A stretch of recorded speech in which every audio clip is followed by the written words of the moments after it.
High hello good morning friend all friend good morning. आज चाहिँ म यहाँनिर भेन्डी भुट्नु लागेको छु एउटा प्याज हालेर। यो चाहिँ रेसिपी चाइना होइन, चाइनाले रेसिपी निकालेको रहेछ यसरी होइन। यो चाहिँ म यसरी भुटेर ट्राई गर्न लागेको छु आज। पहिला पनि खान त खाएको मिठो हुन्छ, आज फेरि खान लागेको छ। कसरी बनाउने म हजुरहरूलाई देखाउँछु है। यहाँ चाहिँ मैले 5 पुरान पड्काएको, मैले यहाँ आलु चिप्ले भेन्डी र लेडी फिङ्गर र यो प्याज काटेर रेडी पारेको छु। अब मैले एकैचोटि हालिदिन्छु,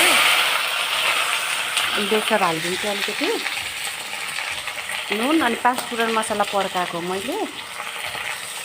अन्त पकाउने र खाने त सबैको आफ्नो तरिका हुन्छ है, तर यसरी ट्राई गर्नुभयो भने चाहिँ मिठो हुन्छ। अब यसरी पकाएर खानु भएको छैन भने चाहिँ अब कसैले झोल हालेर खाँदो रहेछ, कसैले भुटेर खाँदो रहेछ। मलाई चाहिँ झोल हालेको यो चाहिँ अलिअलि म चाहिँ यसमा हिङ र मसला पनि एड गरिदिइहाल्छु, किनभने मसला भित्र पस्छ, मिठो हुन्छ। अनि यो चाहिँ जिराको धुलो भुटेर पिसेर राखेको, धेरै भुट्नु पर्दैन, अलिकति खोर्सानी अलिक पिरो मिठो हुन्छ। अनि यो चाहिँ हिङ, यसलाई भुट्नु दिने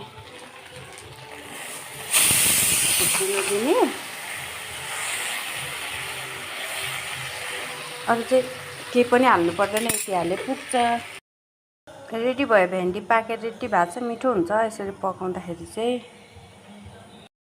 म टमाटरको अचार पकाउनु लागेको छु, चटनी पकाएर अलिकति प्याज र अलिकति थोरै पकाउनु लागेको। अनि म यसमा चाहिँ यो बेसार र नुन हाल्छु, अरू केही पनि हाल्ने। अनि यो मैले चिल्ली पेस्ट बनाएर राखेको थिएँ, हिङ, टिम्बुर, खोर्सानी, लसुनको, अनि यो अलिकति एड गर्छु म यसमा, अलिकति हाल्ने, मिठो हुन्छ। प्याज चाहिँ ब्राउन भइसकेछ, अब म बेसार हाल्छु, अलिकति नुन थोरै, अनि यसमा टमाटर एड गरिदिन्छु।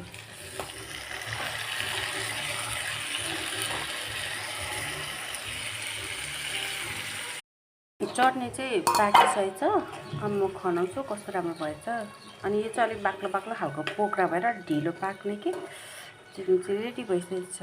कस्तो राम्रो कलर आयो। खाना चाहिँ रेडी भइसकेको छ। यहाँ चाहिँ दाल थियो हिजोकै, त्यही मुसुरीको दाल तताएको, अनि यो भेन्डी, अनि यहाँ चटनी, अनि यहाँ काँक्रा चाहिँ यसरी काटेको। काँक्रा मात्रै खानु लागेको आज चाहिँ, नुन छरेर खानु मन लागेर हामी चाहिँ खानु लागेको। आज चाहिँ भेज खाना छ।